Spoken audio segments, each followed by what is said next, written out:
आइए हम विस्तार से समझते हैं दहन के बारे में। जिन पदार्थों को का ज्वलन ताप बहुत कम होता है और जो ज्वाला के साथ सरलता पूर्वक आग पकड़ लेता है, ज्वलनशील पदार्थ कहलाता है। तो ज्वलनशील पदार्थ के उदाहरण हैं पेट्रोल, अल्कोहल और द्रवित पेट्रोलियम गैस, जिसे एलपीजी कहते हैं। कुछ और भी ज्वलनशील पदार्थों की सूची में आ सकती है, जिस पर हम बाद में विस्तार से बातें करेंगे। अब एक प्रक्रिया को हम और आप समझते हैं, आग पर नियंत्रण। इसी दहन से जुड़ा हुआ सवाल है, आग पर नियंत्रण। इस बात को हम लोग विस्तार से समझने की कोशिश करते हैं। आग पर नियंत्रण। आपने घरों, दुकानों और कारखानों में लगभग आग लगने की बात सुनी हो या देखा भी होगा। यदि आपने इस प्रकार की कोई दुर्घटना देखी है, तो उसका संक्षिप्त विवरण आपके दिमाग में आएगा।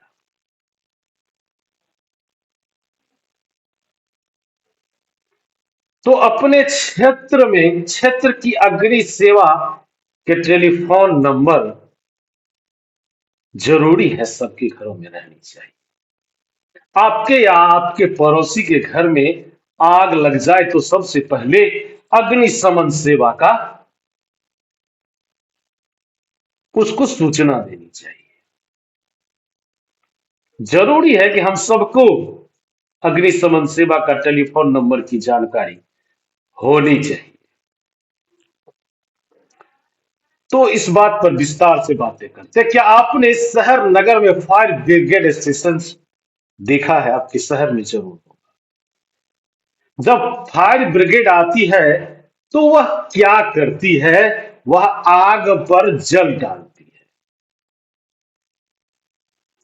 जल ज्वलनशील पदार्थों को ठंडा करता है, जिससे उसका ताप उनके ज्वलन ताप से भी कम हो जाता है। ऐसा करने से आग का फैलना रुक जाता है। जल वाष्प ज्वलनशील पदार्थ को घेर लेता है, जिससे वायु की आपूर्ति बंद हो जाती है, तो आग स्वतः बुझ जाती है। अब आग उत्पन्न करने के लिए 3 आवश्यकता होती है, और ये सारी आवश्यकताएं हैं ईंधन, वायु और उष्मा, ऑक्सीजन। ईंधन का ताप इसके ज्वलन ताप से अधिक करने हेतु, उष्मा ईंधन का ताप इसकी ज्वलन ताप से अधिक करने हेतु इनमें से एक या अधिक आवश्यकताओं को हटाकर आग को नियंत्रित किया जा सकता है। आग बुझाने वाले का कार्य वायु का प्रवाह काटना या ईंधन का ताप कम करना, या दोनों ही हो सकते हैं। अब ध्यान से समझने की बात है कि अधिकांश स्थितियों में ईंधन को हटाया नहीं जा सकता। यदि किसी भवन में आग लगती है तो संपूर्ण भवन ही ईंधन बन जाता है। तो जल सबसे अधिक प्रचलित अग्निशामक है, जिसे पानी हम लोग पीते हैं। परंतु जल तभी कार्य कर पाता है जब लकड़ी और कागज जैसे वस्तुओं में आग लगी हो। यदि विद्युत उपकरणों में आग लगी हो तो जल विद्युत का चालन कर सकता है और आग बुझाने वालों को हानि हो सकती है।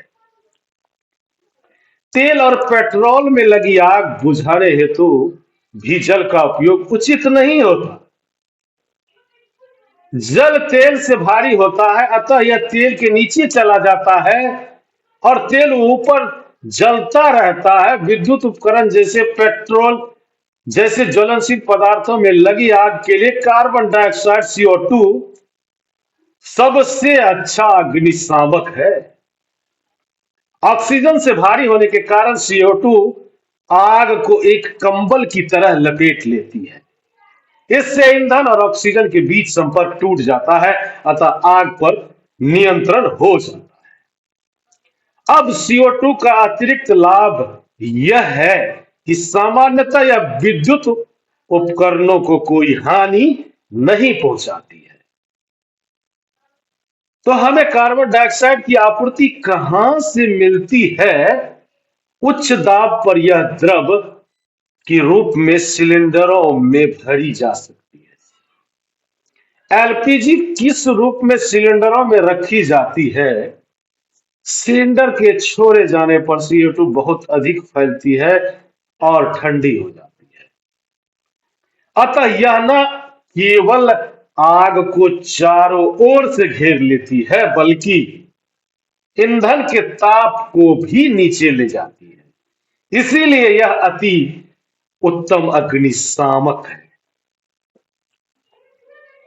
CO2 प्राप्त करने का दूसरा तरीका सोडियम बाइकार्बोनेट, बेकिंग सोडा या पोटेशियम कार्बोनेट जैसे रसायनों के पाउडर को भारी मात्रा में छिड़काव है।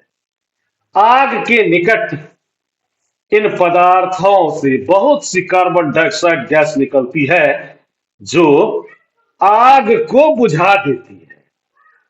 अब इसी क्रम में दहन के प्रकार को समझिए कि एक जलती हुई माचिस की तिल्ली अथवा गैस लाइटर का रसोई में गैस स्टोव के निकट लाइए। गैस स्टोव की धुरी नॉब घुमाकर जैसे चालू कर दीजिएगा, तो आप क्या देखते हैं? हम पाते हैं कि गैस तेजी से नीचे से जलने लगती है तथा उष्मा और प्रकाश उत्पन्न करती है। इस प्रकार दहन तीव्र दहन कहलाता है।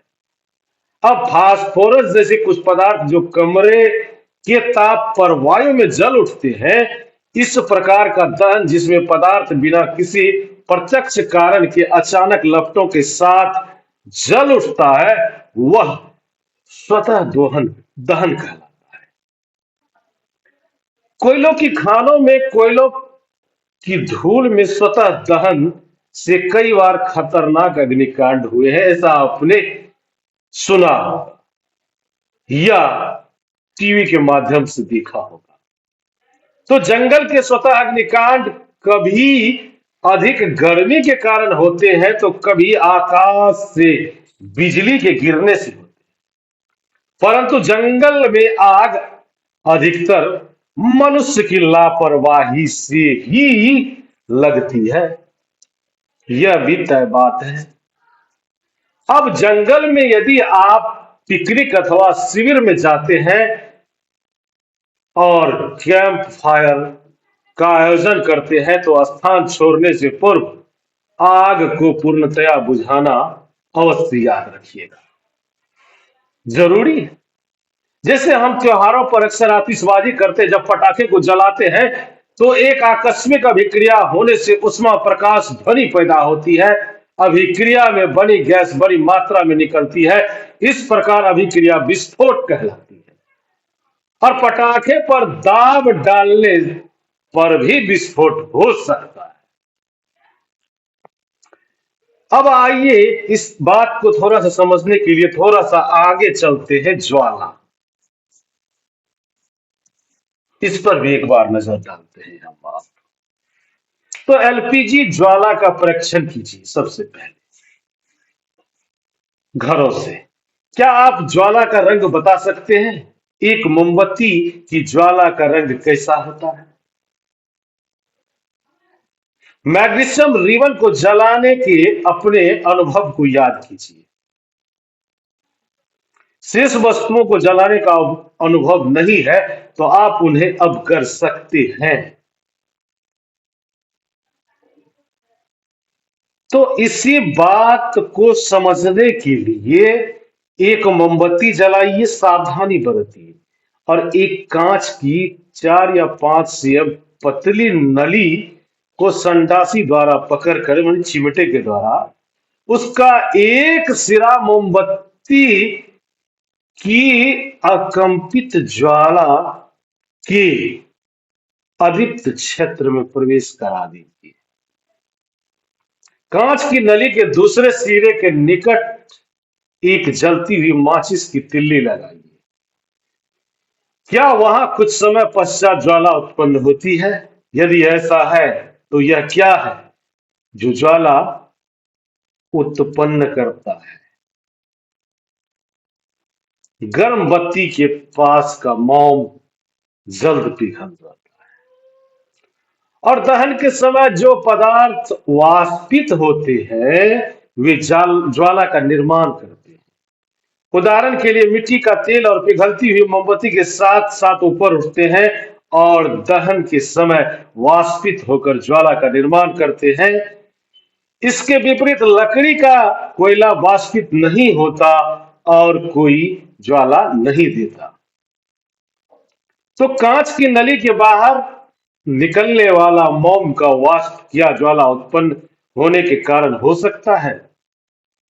तो जब मोमबत्ती की ज्वाला अस्थिर हो तो ज्वाला के दीप्त क्षेत्र में एक स्वच्छ कांच का प्लेट या स्लाइड प्रविष्ट करिए। उसे संडासी से लगभग 10 सेकंड तक पकड़े रखिए चिमटा से।